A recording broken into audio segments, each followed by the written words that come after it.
તમારી ટેવ છે એવી કે ક્ષણમાં રૂઠી જાઓ તમે, અને મનાવવા બેસું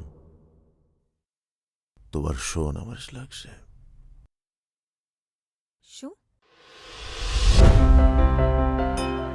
ભાવનાબેન એટલે પેલા જેમના ત્યાંથી પેલો એનઆરઆઈ છોકરો આવવાનો છે મને મળવા? આજે સાંજે અમારી રીતલીને જોવા એનઆરઆઈ બાબલો આવવાનો છે.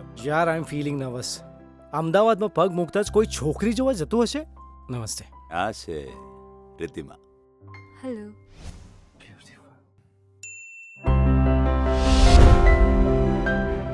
તમે યુએસમાં કેટલા વર્ષોથી છો? I was Born and brought up there.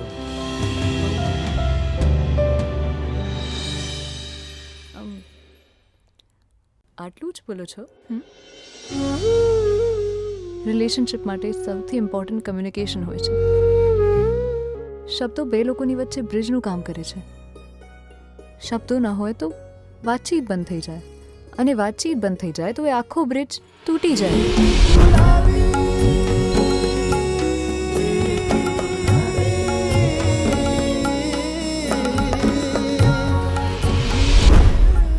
I had told you, honesty is must in a relationship.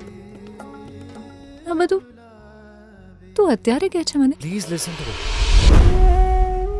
સંબંધ છે ને એને છોડની જેમ ખૂબ માવજતથી ઉછેરવો પડે. શુભના લગ્નની જવાબદારી એકલી મારી નથી. He is our son, not just mine.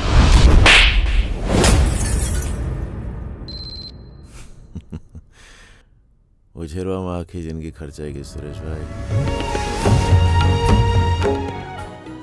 સમય બદલાઈ જાય છે, પરિસ્થિતિ બદલાઈ જાય છે, પણ લાગણીઓ ક્યારેય નહીં. આર્કિટેક્ટ શુભ મહેતા, તમને મકાનો બાંધતા આવડે છે ને? ઘર કેવી રીતે બાંધવું એ મને આવડે છે.